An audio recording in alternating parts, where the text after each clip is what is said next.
What if you're praying and somebody says salam? What do? Well, what you don't do is respond by saying wa alaykum as-salam. No, because you're in prayer.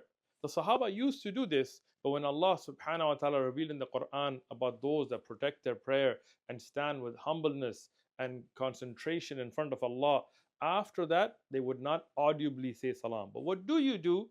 We have authentic ahadith, that of Suhaib radiallahu anhu, supported by the hadith of Abdullah ibn Umar and Salama, many ahadith that mention the Prophet sallallahu alaihi wasallam would still return the salam, but by pointing. How would he point?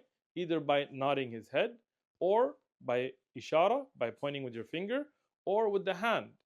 Some of the narrators of the hadith even reported that the pointing was with the face of the hand pointing down and the back up. So to go like this in salah. So if somebody is praying and somebody says salam to him, it is permissible to respond either by nodding, or by pointing, or by showing the hand, or by going like this. This is from the sunnah, and it's a forgotten sunnah, so let's revive it.